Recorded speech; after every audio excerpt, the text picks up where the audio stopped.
रुक जाओ नोबिता, थोड़ा इंतजार कर लो। इतनी भी जल्दी क्या है नोबिता? तुमसे बाद में मिलता हूँ डोरेमोन। हाँ दीदी, कैम्फर से डिफरेंट तो है। कैम्फर से डिफरेंट है और जैसा कि मैंने बताया था, डिकम्पोजिशन हुआ है। हीट करने पर इसके अंदर से ही 3 चीजें, पानी, कार्बन डाइऑक्साइड और वॉशिंग सोडा निकलकर अलग हो गए। मतलब ये खाने वाला सोडा 3 in 1 है। 3 चीजों को अपने अंदर रखने वाला। हाँ। ओह, तो ये है वो बेकिंग सोडा। राहुल, क्या कर रहे हो इस बेकिंग सोडा के साथ? जाओ, जाकर इसको किचन में रखो। मम्मा ठीक है, पर मुझे आपसे एक बात पूछनी थी। क्या पूछना है? मम्मा, मुझे दीदी ने बेकिंग सोडा को गर्म करने के बारे में बताया था। हाँ तो मम्मा, दीदी को कैसे पता चला कि अगर इस सूखे पाउडर को हीट करेंगे तो इसमें से पानी, कार्बन डाइऑक्साइड और वॉशिंग सोडा अलग हो जाएगा। मम्मा, मुझे तो सब कुछ मैजिक लग रहा था। उनको कैसे पता कि ये मैजिक होगा? मैजिक नहीं, बस थोड़ी सी साइंस है। क्या साइंस है मम्मा? चलो, आज तुम्हें एक स्टोरी सुनाती हूँ जिससे तुम्हें सब समझ आ जाएगा। हाँ मम्मा, सुनाओ ना। अब अपने चारों तरफ की चीजों को देखो और बताओ तुम्हें कितनी तरह की चीजें दिख रही हैं और वो किस किस चीज की बनी है। ये टेबल चेयर लकड़ी की बनी है, ये ग्लास कांच के, ये ट्यूबलाइट भी कांच की ही बनी है और ये जमीन पत्थर की।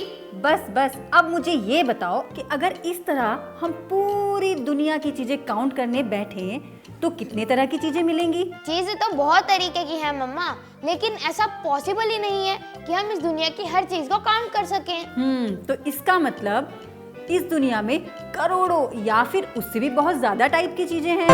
मैं जल हूँ। मैंने अनगिनत तरीके की चीजों को इस पृथ्वी पर देखा है। हाँ मम्मा। तो बस यही समझ लो कि बहुत टाइम तक हम लोग भी यही समझते रहे कि इस दुनिया में करोड़ों अलग अलग टाइप की चीजें हैं। ओके मम्मा, फिर क्या हुआ? फिर कुछ लोगों को इस चीज पर डाउट हुआ, क्योंकि ये चीजें एक दूसरे से अलग तो थीं, पर आपस में एक दूसरे में कन्वर्ट भी होती रहती थी। जैसे कि कैम्फर को जलाओ तो वो कार्बन डाइऑक्साइड में बदल जाता है, और इस बेकिंग सोडा को जलाओ तो ये कार्बन डाइऑक्साइड, पानी और वॉशिंग सोडे में कन्वर्ट हो जाता है। हाँ मम्मा, बात तो सही है। अगर ये चीजें एक दूसरे से अलग अलग हैं, तो एक दूसरे में कन्वर्ट क्यों हो जाती हैं? हाँ, तो बस इसी चीज को समझने के लिए हम इंसानों ने अलग अलग चीजों को बहुत क्लोजली स्टडी किया। कितने साइंटिस्ट आए और कितने गए, सबने चीजों को थोड़ा थोड़ा समझा और इस स्टडी को आगे बढ़ाया। अपने आसपास की चीजों को समझने के लिए संघर्ष करते हुए इंसानों को बहुत करीब से देखा है। कसम से बहुत ही क्यूरियस होते हैं ये इंसान। इतना टाइम लगा इसको समझने में? फिर तो बहुत डिफिकल्ट होगा इसको समझना। मैं तो पक्का नहीं समझ पाऊंगा इसे। नहीं, इतना भी डिफिकल्ट नहीं है, पर ये सच है कि इस चीज को जानने में बहुत समय लगा कि ये कन्वर्जन क्यों होते हैं। पर जब हजारों सालों की मेहनत के बाद सारी बात समझ आई, तब जाना कि रीजन बहुत ही सिंपल है और आसानी से समझा जा सकता है। ऐसा हर चीज के साथ है बेटा। जब तक समझ ना आए मुश्किल, और समझ आ जाए तो बिल्कुल आसान। इतनी आसान कि 7-8 साल के बच्चे भी आसानी से समझ लें। अच्छा, क्या रीजन है मम्मा? अभी बताती हूँ। अब एक काम करो, जल्दी से किचन में जाओ, राजमा, छोले, चना, जो भी दाने मिले उन्हें लेकर जल्दी से आ जाओ। Okay mama. अच्छा सुनो, 2 प्लेट्स भी लेकर आना। Okay mama. Madam curious is good। अगर हम सोचें तो हमारी डेली लाइफ में रोज हम कितने कन्वर्जन्स देखते हैं। जैसे कि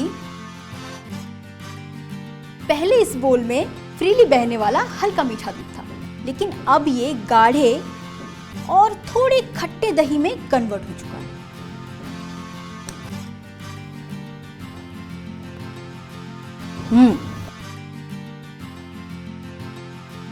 ठीक इसी तरह कुछ देर पहले ये अंडा कच्चा था और इसके अंदर लिक्विड था, लेकिन अब वो बिल्कुल अलग टेस्ट करने वाले सॉलिड में कन्वर्ट हो चुका है। तो आखिर क्या कारण है इन कन्वर्जन्स का?